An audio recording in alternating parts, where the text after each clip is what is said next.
gentlemen, welcome back to the Exceptional Conservative Show live from the nation's capital. We certainly are not ashamed of the good news conservatism, for it is the power of liberation, first to the Republican and then to the tyrants. And Lord have mercy, have they become a great multitude over the past few months. We have with us tonight Suzzane Monk. And Suzzane Monk, over the past 2 weeks, has had two of the most popular shows this year on the Exceptional Conservative Network. Because she is speaking out about reopening America, and she's doing it in the People's Republic of the District of Columbia. And we have an election that's coming up. I want to talk with you first and foremost, the election. Were you aware that the individuals who received the largest increase in salary in district government this year happen to be working for the Board of Elections and the Director of Elections? And so, and it's amazing how all of a sudden they solved the election crisis by requiring mail-in ballots to be sent out. I want to ask you in that regard, your thoughts on the idea of every district resident receiving a mail-in ballot. Well, I'll tell you a little story. When I was a poll watcher in Chicago for the 2016 election, we had this wonderful old woman who came in, and she was there to vote, and she asked me, she said, "Ma'am, is my husband's name still on the voter rolls?" And I said, "What's your husband's name?" And I looked it up, and I said, "Yes, ma'am. Yes, ma'am, your husband's name is still on the voter rolls." And she said, "Ma'am, he's been dead for 5 elections." 5 elections. I've been trying to get him off the rolls for now 5 election cycles, and he is still on the rolls. He's probably still on the rolls. I sent her over to, our supervisor who handles that sort of thing, but it probably didn't get handled. My grave concern, it's the president's grave concern, it's everyone who values the actual vote, your actual vote being counted. Mail-in ballots are rife with possibilities for fraud. We have already actually seen in states where the mail-in ballot is labeled Republican or Democrat, postal workers not delivering, not putting Republican ballots into the process, changing Republican stickers on, there's a lot of things going on. The post office cannot do a good job at just getting your packages here. Exactly. I certainly don't think we want to leave the entire elections of our country up to their service. Suzzane, there are some people who say that there is no big difference between mail-in ballot and absentee ballot. It's all the same thing. Why are you sitting here saying that there is a difference between the two and that one presents the greatest opportunity for election fraud? Well, the problem with absentee ballots is we see each and every election cycle, those ballots usually get counted very late in the game, and they're often the ones that we find mysteriously in closets or vans or grandma's pantry. I don't know how the ballots got there. So we already have seen with absentee ballots, the massive amount of fraud that can go on. You want to expand that fraudulent system to everyone. It's kind of like when they say, well, we should go to universal health care. And you're like, well, look what they're doing at the VA, and you want to give that to everybody. That sounds like a really bad. Similarly, absentee voting is not the most secure. It's sometimes the only way that folks overseas, our military people can vote, and we should be protecting and securing those ballots much more effectively. But at this point, we are not, and until we have a system that can ensure the security and the counting of those ballots, mail-in ballots is just easy. Exactly. Suzzane, going back to the District of Columbia, and just using Topeka, Kansas for an example here.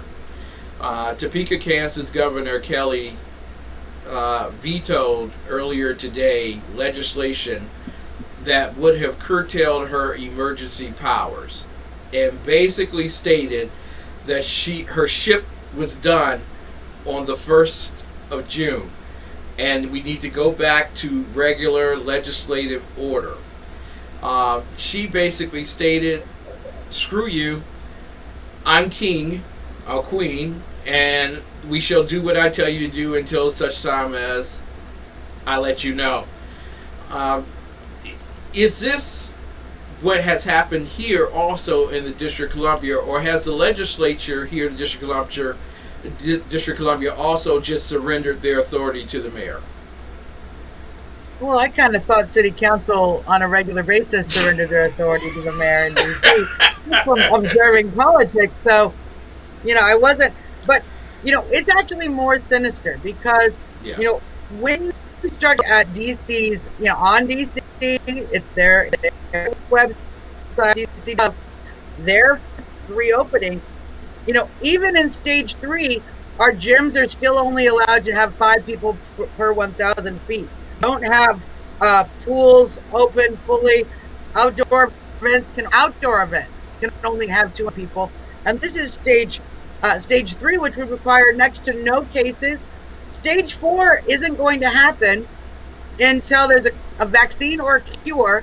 And they don't even list what stage 4 is. But even the most open stage, and this is what's important, even the most open stage says all parks and, for example, all parks and recreation facilities open with safeguards. With safeguards. What are these safeguards? Well, one of the universal safeguards is physical distancing of at least 6 feet when not at home. Mask use in public spaces. Stringent personal hygiene. The same thing for employers. When you look at what they expect in stage 4, when it says, what can we do? Yeah. Stage 4, a new normal for DC with all activities as close to normal as possible. That's stage 4. That's their idea of completely open. A quote, new normal for DC with all activities as close to normal as possible, using safeguards, which we have seen are still social distancing, still masks. They are not going to stop trying to make you wear a mask until apparently Jesus comes back. Wow. I don't know what requirement it would take to get us back to 100% open. We never get our businesses back to 100% open. When do we get to have more than 250 people in a venue? We're a venue town. We're a tourist town. These rules are for museums. They're for everything. This is a death hold on the DC economy. Muriel knows it. Everyone knows it. And yet they still continue to feed us this new normal, this idea that we're going to have to use these protections, this mask. When you say it's the mark of the beast, when you say it's a symbol of oppression, they intend to use that symbol of oppression on you for, as far as I can tell, indefinitely. There you go. And there are so many people who are naive about this. And let's just be honest, this is a Democrat town, a Democrat Marxist town. You carry your lunch pail in the morning to the Democrat machine, you punch your clock at the Democrat machine, you go home at night and you kiss your kids with Democrat lipstick. It is a Democrat Marxist town. And there are so many people who have naivety about the willingness of individuals to release power at this point. They really believe that their neighbor is looking out for their best interests. If you could speak to that particular fact in terms of this being a Democrat machine. Well, it's interesting because I come from Chicago, so I come from a Democrat machine. And, in the Chicago Democrat machine, a few more bodies end up in the river than I've noticed out here in DC. So your machine does seem to be a little safer. So, although, Seth Rich, we always got a question. We always Thank you. Why did Muriel Bowser tell the officers to stand down in that investigation? That's a question we will forever be asking Muriel Bowser, and I'm sure we'll never get an answer. But in Chicago, in DC, you're seeing some of the same things. You're seeing that taking of power, and you're seeing, frankly, in my neighborhood, in Anacostia, in the urban community, you see folks using not listening. Street party just back outside of my rear door just yesterday, down the block. Another one just a few days. The mayor very upset with us, Dr. LaQuanda, or as I call her, Dr. LaKaren, very upset that we are not listening and we are not staying inside. We might have to stay in our rooms longer now because we did not stay inside. But, this is the thing. Muriel is actually putting law enforcement officials in, and this is the problem with power. Power Yeah. cannot be enforced by this one woman. Muriel is not going around and knocking on your door and making you stay inside. She's sending our DC Metro Police, good men and women who have signed their lives on the line to protect and serve this community. She sent 15 to 20 officers to sit and watch a block party yesterday. I ate chicken and greens and mac and cheese and beans and listened to hip hop and hung out with my neighbors while 15 officers sat there and watched it. And only one of them wore a mask. So it is a waste of police attention, but it also puts police in a very difficult position, just like the officer who was trying to clear a basketball court right here in DC and got punched in the face. We're going to see officers get hurt because they are enforcing orders that people are not going to follow indefinitely. We're not staying in our homes. We're not wearing masks. We're not avoiding each other and staying 6 feet apart. It's not humanly possible. And it's only going to create more and more conflict. I think that's part of it. I really think it is part of creating more division between the police and the community. Exactly, which creates total chaos eventually, because in anarchy, if people don't respect the law and they don't respect the government, then we become a self-governing structure where any man's Well, I'll tell you what rules will happens do. in Chicago. They put up blue light cameras in neighborhoods where the cops are too afraid to go, and those neighborhoods are basically ruled by gang organizations. Yeah, And people die all the time in Exactly. those neighborhoods. exactly. So Now we don't want that here. We don't want cops to be so unwelcome in the Southeast that we have to put up cameras and they fear for their lives just coming across the river. Yeah, and I've had conversations with cops in the middle of the night, 1 and 2 o'clock in the morning, when they're doing this particular type of review, and they feel completely overwhelmed with the desire to really enjoy themselves at the same time. And they understand individually, how do I enforce this foolishness on people who literally will take it back out on me some way or another. It creates a dissonance between the blue shirts and the white shirts in the District of Columbia, and that in itself lends to its own political discourse. Well, and what I witnessed last night was the community was actually very respectful of the police, and the police were actually very respectful of the community. The officers said we were going to have to turn the music off by 10. They actually let us play music till about 10:45. When the officers actually asked the folks to turn off the music, they did turn off the music. And that's impressive with a party of 150 people who have all been drinking and smoking everything under the sun out in the middle of the street to keep the music off. But they did. There was a respect between law enforcement and these individuals who are basically defying the order. That respect is so precious. It doesn't exist in Chicago. It does not exist where I come from.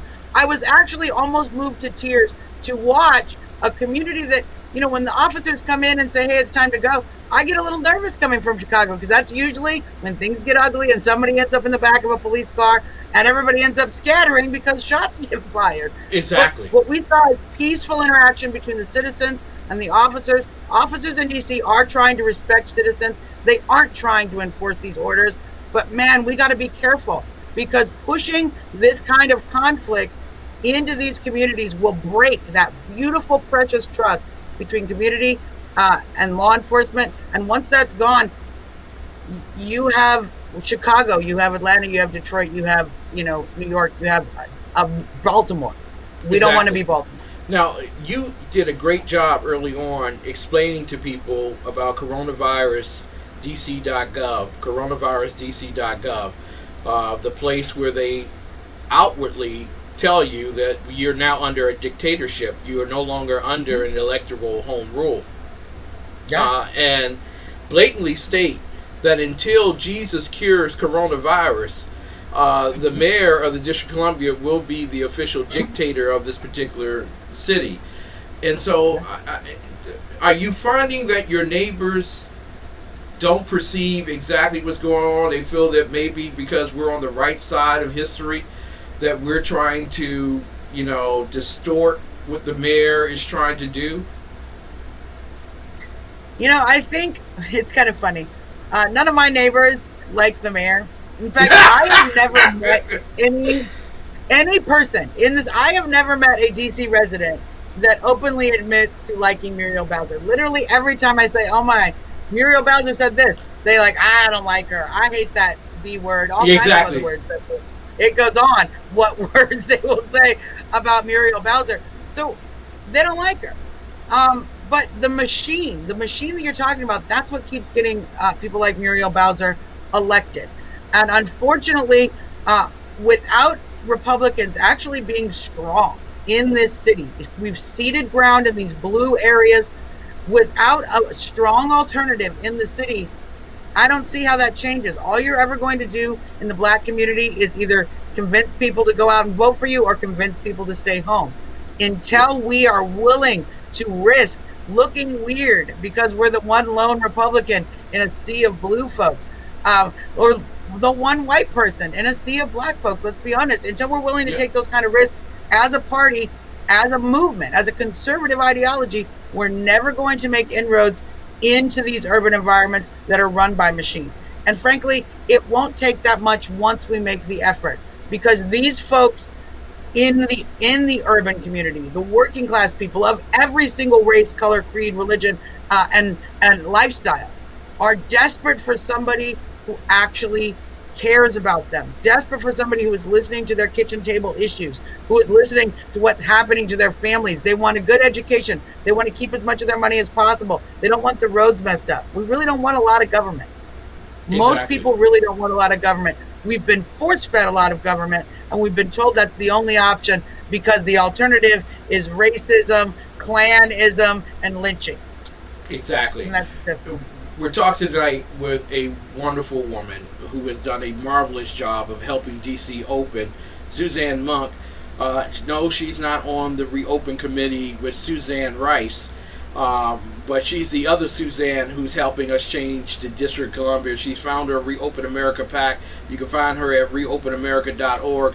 Before you go, I need to talk with you about this, and I want to talk with you about the fact that the mayor of the District of Columbia continues to keep church suppressed, and in addition to that, it's the opposite of what the Constitution says, according to Attorney General William Barr, and also the President of the United States, Donald John Trump. So have you heard on the DL churches coming to you and saying, we need to do something about this, because my people are suffering, my people are hurting, and as a black pastor, I want to be able to preach on Sunday mornings outside of turning on a computer and talking to the emptiness of the internet. Are you hearing that on the DL? Well, I'm hearing that from pastors in Georgia. I'm hearing that from pastors in North Carolina. I'm hearing that from pastors even in Virginia.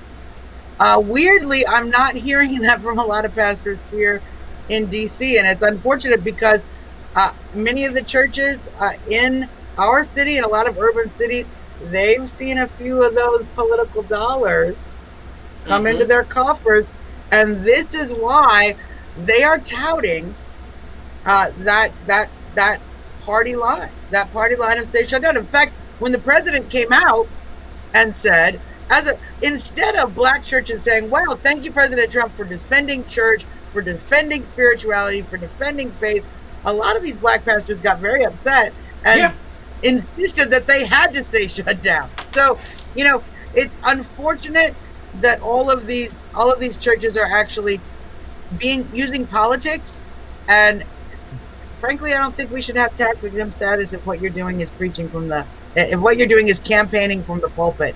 Maybe your tax status would be campaigning from the pulpit. America's urban churches are closed until the Democrat Marxist machine needs them in October, and then they will be open full. You'll be able to march down the aisles and run around like Jesus is inside the church.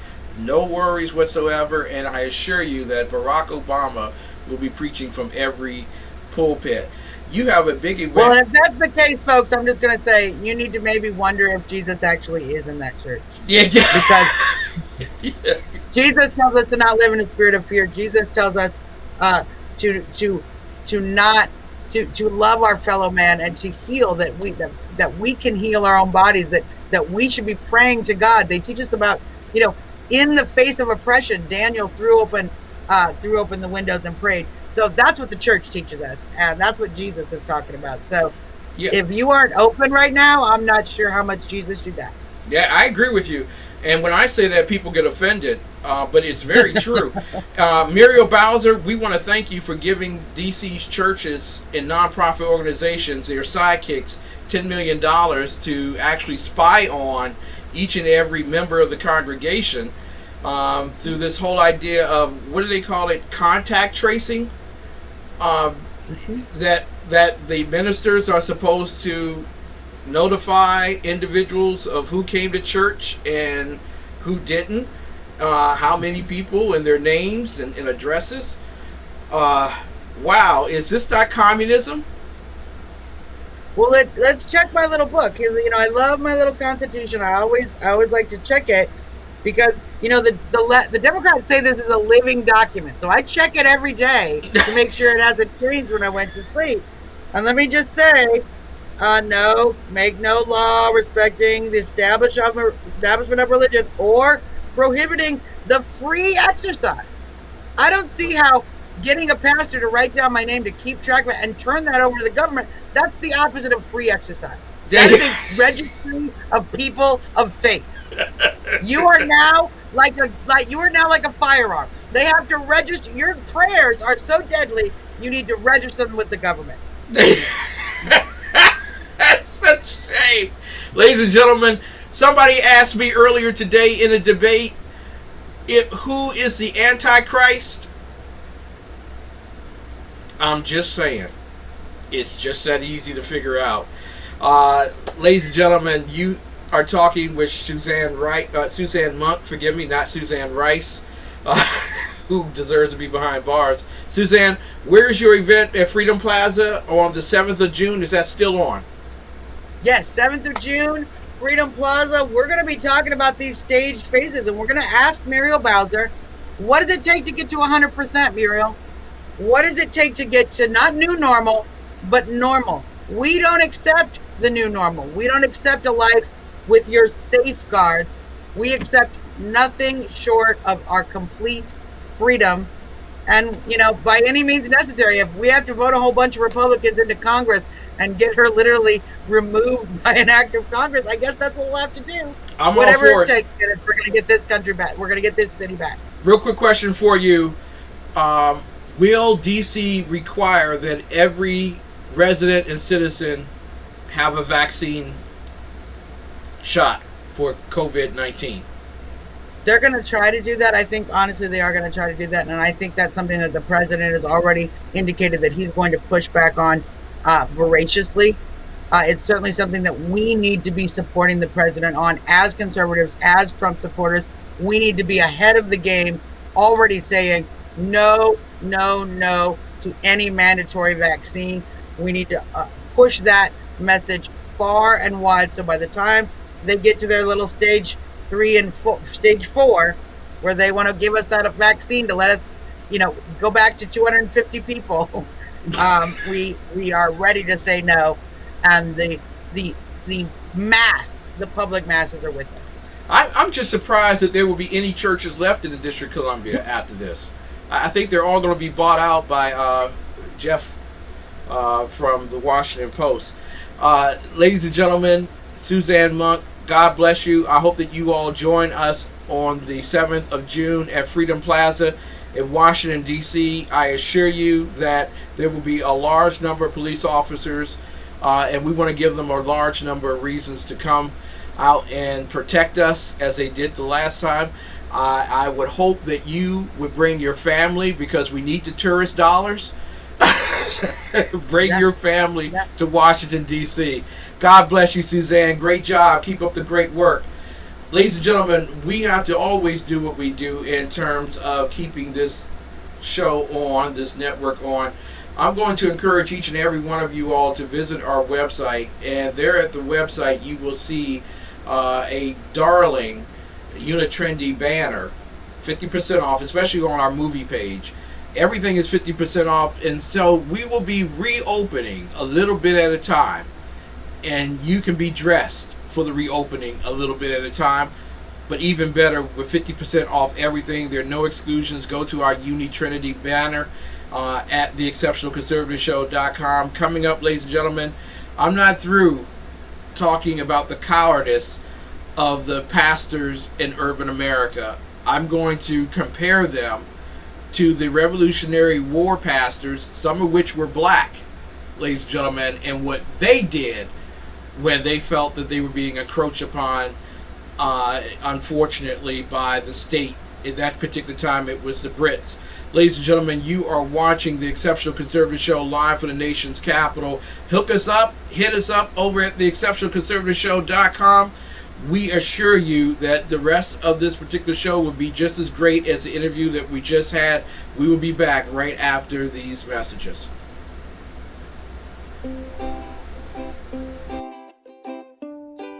Hey guys and girls, I'm Chuck, and I want you to know that God loves you and that He has a plan for